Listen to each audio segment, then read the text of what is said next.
Bonjour à tous. Je vais retirer mes lunettes pour voir clair. Avec la buée, pas évident. Et oui. Alors, hop. Alors, ceci n'est pas un tableau impressionniste où justement on n'y voit pas clair. C'est un tableau futuriste. Et si vous le montrez à des enfants, ils y verront probablement plein d'objets, plein de modes de circulation, de mobilité, et qui sont tous électriques. Vous voyez un drone, une télécabine, des trottinettes électriques, des chariots autonomes, etc., etc. Et bien sûr, la voiture électrique qu'on voit déjà dans nos villes. Cette mobilité, c'est la mobilité de demain. Elle est communicante, elle est digitale, elle est électrique et elle passe déjà par la voiture électrique. Alors, ceci aurait pu être peut-être un paysage d'aujourd'hui, si il y a 140 ans, auparavant, la voiture électrique était la première voiture qui avait été inventée, n'avait pas été balayée par le moteur thermique, parce que tout simplement, l'autonomie n'était pas suffisante. Ça n'allait pas loin et on ne trouvait pas l'électricité.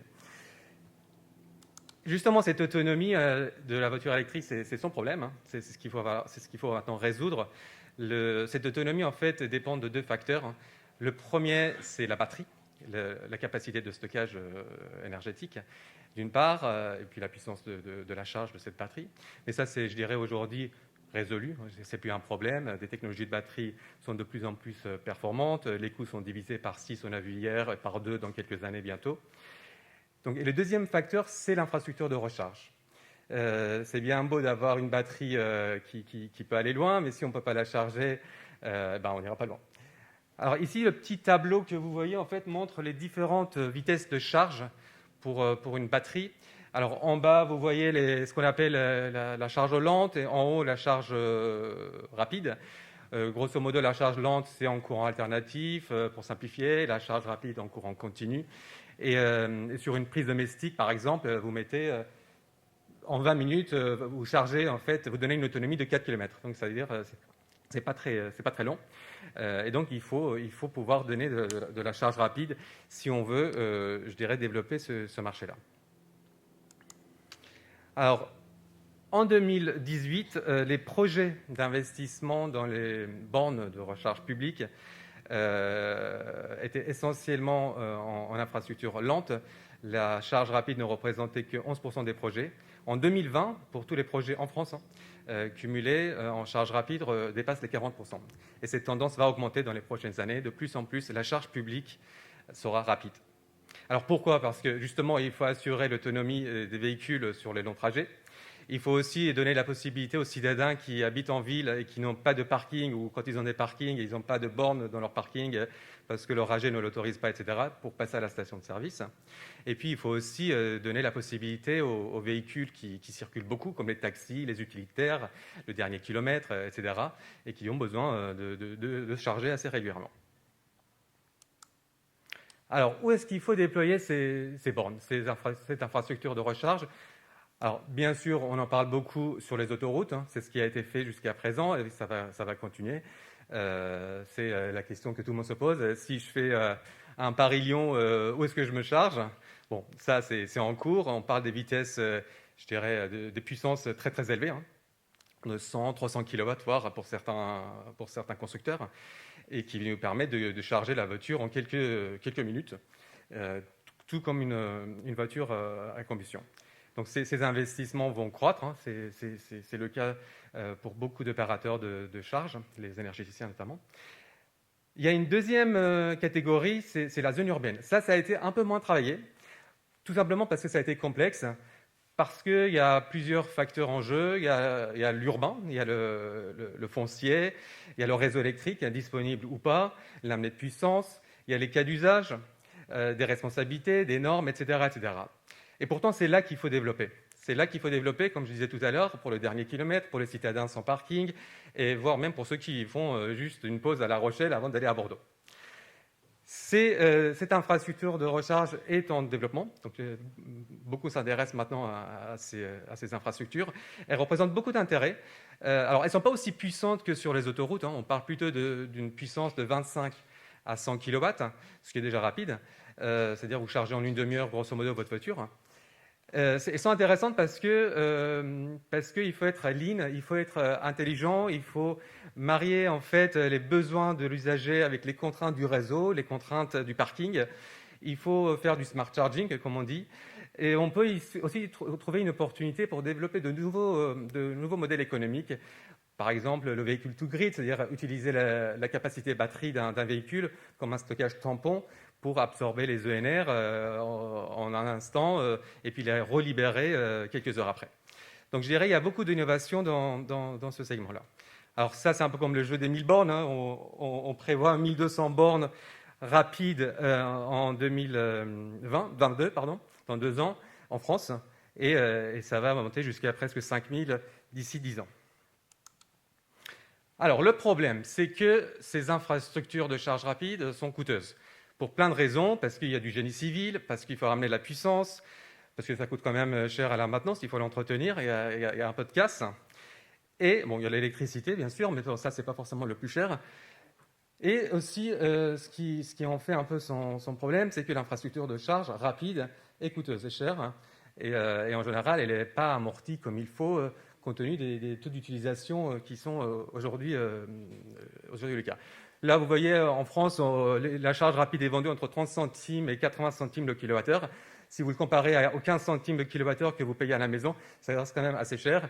Et il faut donc du coup réduire ce coût-là. Alors nous, ce qu'on regarde chez Charge Poly, c'est justement de mettre en adéquation le coût du hardware, hein, qui est une des composantes majeures de cette infrastructure, hein, avec le taux d'utilisation, notamment dans les zones urbaines où il faut des choses à innover et à créer. Alors notre objectif, c'est justement réduire ce coût, et idéalement de diviser par 2 le coût de l'infrastructure. Pour vous donner un ordre de grandeur, une borne simple, rapide de 50 kW qu'on voit sur les autoroutes, ça coûte en achat 20-25 000 euros. Donc c'est un investissement lourd.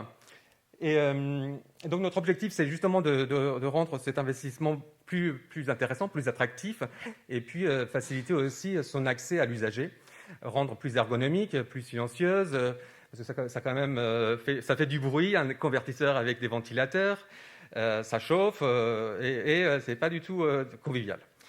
Alors pour ça, quelle est la recette qu'on a utilisée? Ça fait 2 ans qu'on travaille un peu sur le sujet. On a essayé d'avoir plusieurs innovations, à la fois sur le volet hardware que sur le volet software. Donc de toute façon, dans ce milieu, ça va de pair. Sur le hardware, donc ce qu'on fait, c'est justement d'extraire de la borne tout ce qui est coûteux. Et tout ce qui est coûteux, qui n'a pas besoin d'être immobilisé sur une seule place de parking, et de centraliser, mutualiser ces infrastructures, en fait, qui sont en fait l'électronique de puissance et les convertisseurs AC/DC, dans une même unité de production qui est dimensionnée en face avec ce que le site peut proposer comme puissance. En faisant ça, en fait, on réduit au maximum aussi la taille de la borne. Hein. On passe de 80 cm par 80 cm sur 2 mètres à quelque chose qui est 30 par 30 par 2 mètres. Donc c'est plus ergonomique, c'est silencieux, c'est propre, on gagne de l'emprise au sol. Donc ça, c'est sur le volet hardware, c'est la mutualisation et le contrôle de la puissance entre, d'une part, une centrale de production qui est à peu près à 50-100 mètres du parking et les points de charge. Et sur le volet software, et c'est là je dirais, qu'il y a beaucoup d'innovation, c'est d'inverser la philosophie de charge d'une voiture électrique qui aujourd'hui, surtout dans le cas de la charge rapide, est que le véhicule est maître de la charge et l'infrastructure esclave. C'est-à-dire, dès qu'on branche le connecteur à un véhicule, le véhicule demande la charge.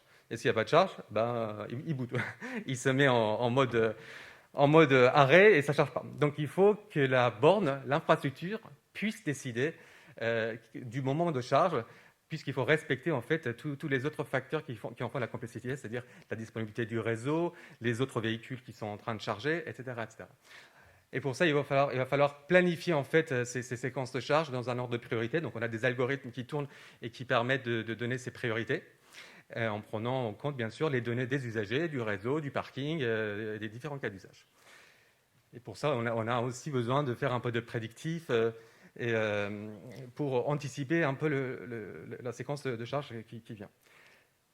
En passant par là, je dirais si on peut rendre aussi la tâche facile à l'utilisateur en demandant que ce qui est nécessaire en termes d'information, c'est-à-dire son identité, son authentification, ça nous permet aussi de mettre en place des innovations sur le plugin charge. Alors, à quoi ça ressemble? Ça ressemble à peu près à ça. Je vous disais, voilà, c'est 30 par 30 par 2 mètres. Ça, c'est les bornes qu'on développe. Voilà, c'est une station. C'est très ergonomique. C'est beaucoup moins cher que ce qui peut exister aujourd'hui sur le marché. C'est comme ça qu'on cherche à démocratiser la charge rapide. Cette démocratisation, en fait, d'une certaine manière, c'est mettre en place un supermarché. En fait, ça, c'est un supermarché d'énergie, supermarché d'électromobilité où les gens, les usagers, viennent troquer, échanger, acheter ou vendre leur énergie, leur kilowattheure, et en même temps venir échanger, donner, acheter ou vendre leurs données de mobilité. C'est le mariage en fait des deux, de cette intelligence et de cette infrastructure qui fait qu'en fait la charge sera accessible à tout le monde. Je vous remercie. Ok, merci.